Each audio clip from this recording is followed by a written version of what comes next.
Cuando hablamos de las redes de datagramas, algo que es importante tener en cuenta es que no se establece una llamada, más bien no se establece un circuito virtual a nivel de la capa de red para que los datagramas empiecen a viajar.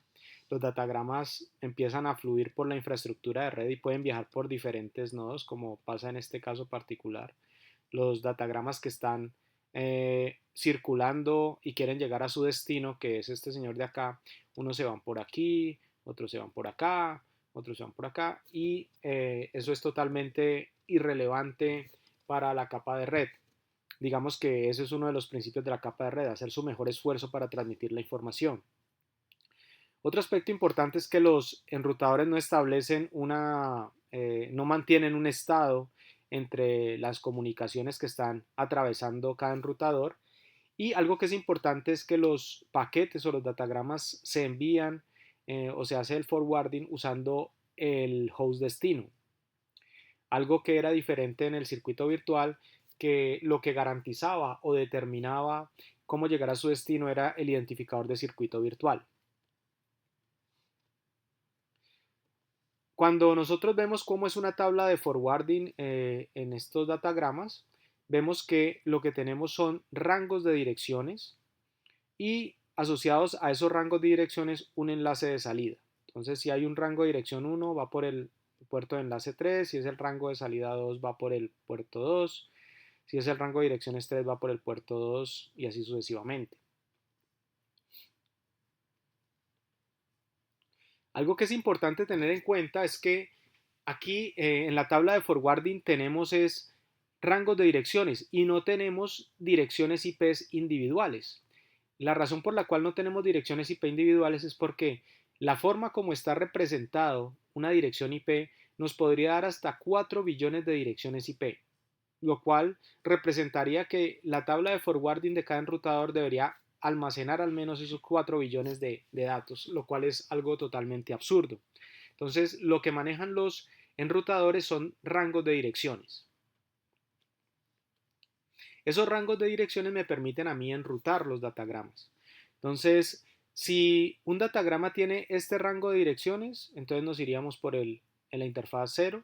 Si un datagrama llega y está en este rango de direcciones, se va por este.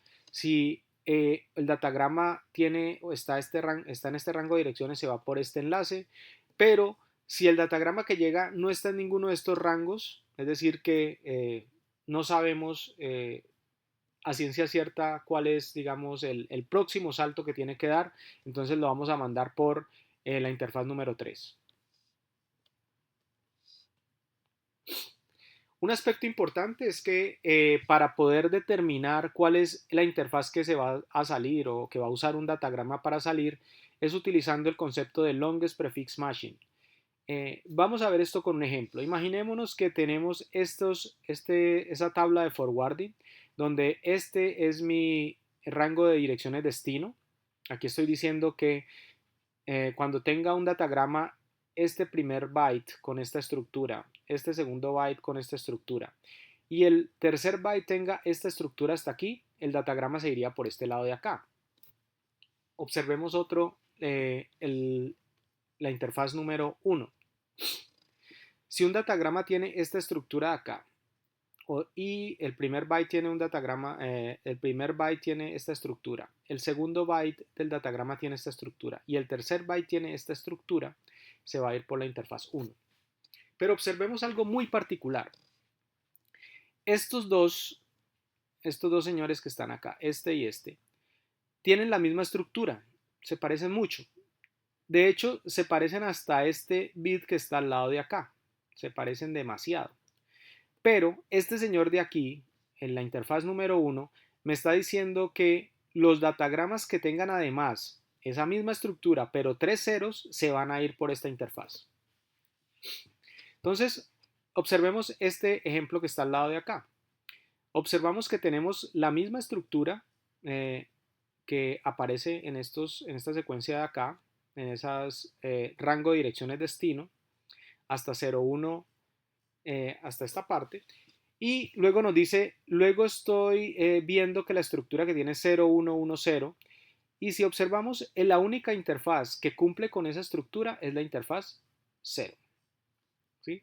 Porque tenemos 0001, va hasta aquí, todos nos parecemos, pero en este bit de acá, que es 0, esta es la única que tiene esa estructura, entonces se va por acá. Pero ahora observemos el siguiente ejemplo. Me dice que es la misma estructura que tenemos al lado de acá, ¿cierto? Y vamos hasta aquí. Tenemos 1, 1, es decir que teníamos 3 ceros, 1, 1, este tiene 3 ceros, 1, 0, este tiene 3 ceros, 1, 1, este tiene 3 ceros, 1, 1, es decir que ya este queda descartado, pero cualquiera de estos dos. Ahora, ¿qué es lo que pasa? Que me está diciendo que los 3 bits que siguen son 0.